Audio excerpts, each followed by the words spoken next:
Tant que les enfants arrivaient comme ça, les adultes avaient des devoirs à l'égard des enfants. Globalement, les adultes devaient faire leur possible, au moins depuis le XVIe siècle, avant c'est plus discutable, pour faire le bonheur de leurs enfants. Aujourd'hui, nos enfants sont tous ou à peu près dans nos sociétés occidentales désirés. Et le fait que nos enfants soient désirés fait qu'il est quelque chose de plus important que le fait que nous fassions notre bonheur, c'est le fait qu'ils fassent le nôtre.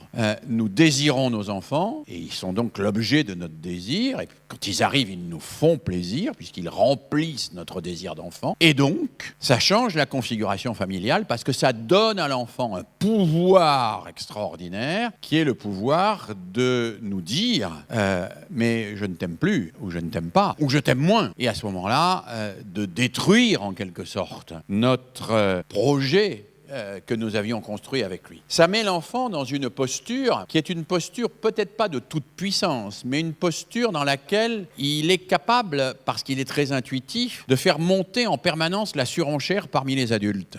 J'étais dans un compartiment de chemin de fer il n'y a pas très longtemps, où il y avait une petite fille avec son papa et sa maman. La petite fille devait avoir à peu près 7 ans. Et la petite fille plaidait avec une certaine énergie pour que son papa et sa maman lui achètent des baskets qui s'allument. La maman était tout à fait hostile et expliquait que c'était de la cochonnerie, les baskets qui s'allument, parce que c'était pas fait ni pour faire du sport, ni pour marcher, que ça n'allait résister à rien, etc. La petite fille a laissé passer, d'une certaine manière, les bonnes paroles de ses parents, les a laissés parler, puis elle a dit avec beaucoup de philosophie, de toute façon, c'est pas grave, parce que samedi, je vais chez mamie.